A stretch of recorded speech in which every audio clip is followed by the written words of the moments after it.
Hello and welcome to the Dailies.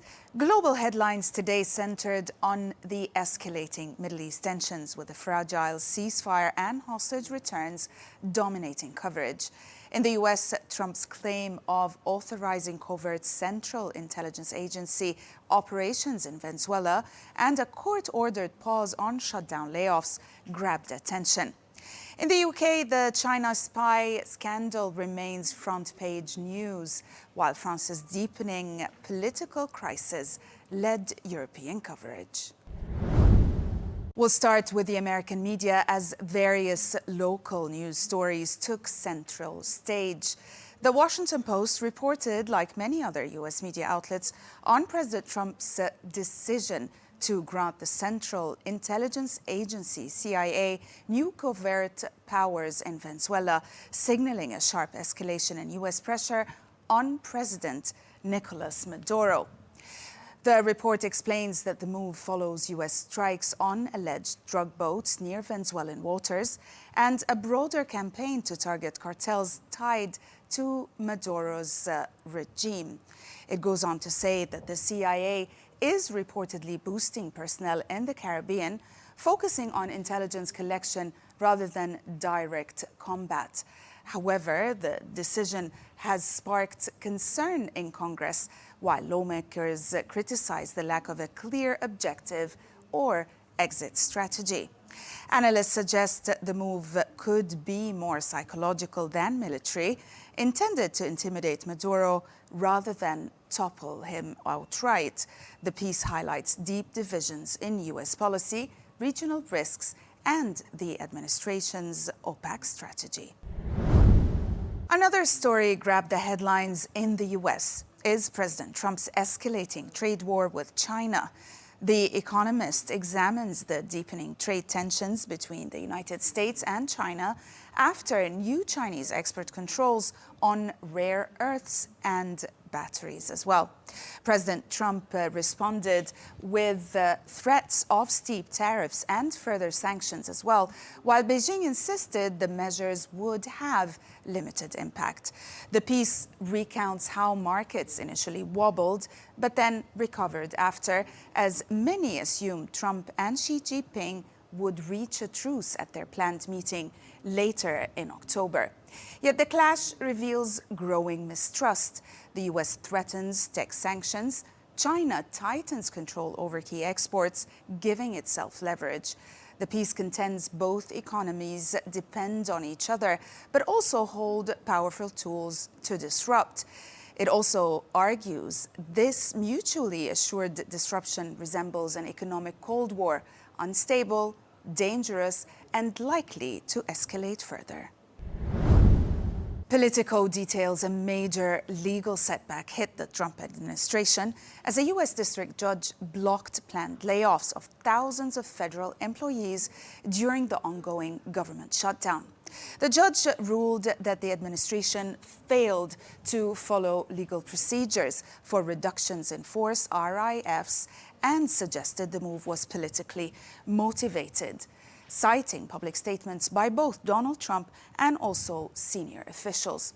The report highlights the order halts any further RIF notices, protecting workers represented by the American Federation of Government Employees, which sued over the firings. The United States Department of Justice declined to defend the legality of the layoffs, arguing the case was premature. But over 4,000 employees across multiple departments had already received notices amid the 15-day shutdown. The ruling is a significant blow to Trump's efforts to reshape the federal workforce during the budget impasse. The Middle East also remained in focus as many opinion articles continued to analyze the events of the last few days. In his New York Times column, Nicholas Kristof credits Donald Trump for pushing through the Gaza ceasefire and hostage release, but warns the peace is fragile. He urges moving beyond the good versus evil lens, framing the Israeli-Palestinian conflict as right versus right, two peoples with legitimate claims and also deep trauma. Christoph outlines historical violence on both sides and the moral blind spots fueled by fear and dehumanization. He also stresses that peace requires compromises, including Israeli restraint in the West Bank and Hamas's disarmament. The author doubts Trump's talk of a new Middle East, but believes U.S. pressure could sustain a ceasefire. The article ends by calling for shared humanity and rejecting cycles of revenge, emphasizing hope through people, not politics. Arab media continue to focus on the Middle East and the Gaza peace plan. Al-Sharq al-Awsat published a report examining the dispute over returning hostages' bodies, which has exposed early cracks in Donald Trump's peace plan. Hamas delayed handing over remains due to logistical hurdles, while Israel responded with aid cuts and border closures, escalating tensions. The report cites observers who note Israel exaggerated the crisis despite facing similar issues locating its own war dead. The piece also points out the incident reflects mutual mistrust and political maneuvering. Analysts warn repeated disputes could sap U.S. commitment, letting Israel stall steps towards Palestinian statehood. It concludes if Washington's resolve weakens, the fragile peace plan may unravel before implementation. Israeli media, as expected, continued to report on the implementation of the ceasefire, with many publishing stories and features about the released hostages. Many outlets highlighted the challenges of recovering the rest of the bodies of the deceased Israeli hostages as well. Outlets such as Haaretz reported on Washington's new initiative to offer financial rewards to Gaza residents for information on hostage remains. The Jerusalem Post, on the other hand, published an editorial examining Israel's complex mission to recover and identify the bodies of hostages who died in Hamas's captivity. The article contends that while the return of living captives offered brief relief, locating remains in Gaza's devastated landscape poses legal, logistical, and moral challenges. Many bodies are buried under rubble or in tunnels, making recovery slow and uncertain. The piece referenced a recent misidentification of a body, highlighting the difficulties of forensic work, while Israeli officials stress that Hamas must fully comply with the ceasefire terms. Diplomatically, Israel depends on mediators in Cairo and Doha, as well as allies. In the UK, most media outlets focused on the China spy scandal.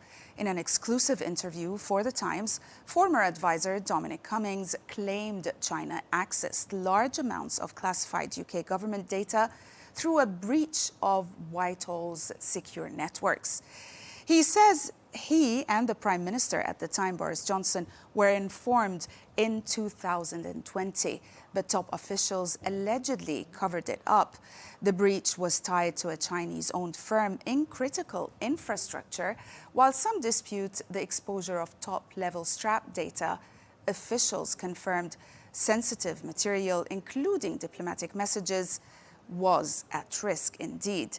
Cummings also accused governments of prioritizing Chinese investment over security, and the revelations follow a collapsed China spy trial and also fuel concerns about Beijing's espionage reach.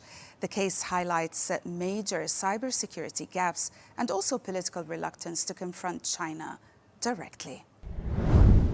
And we'll end in France, where the political crisis continued to demand attention. Le Monde's editorial examines Prime Minister Sébastien Lecornu's decision to suspend the 2023 pension reform as a strategic move to ease France's deep political deadlock. By freezing the gradual increase of the retirement age, Lecornu signals compromise to the Socialist Party, reducing the risk of a government collapse. Now, the article also highlights how the reform had sparked massive protests and symbolized top-down governance. Suspending It aims to calm public anger and also avoid dissolution or chaotic elections. The editorial argues that the suspension opens space for a more balanced debate on pension funding, urging political parties, unions, and also future presidential candidates to present long-term solutions rather than short-term politics. That's it for today. Thanks for watching.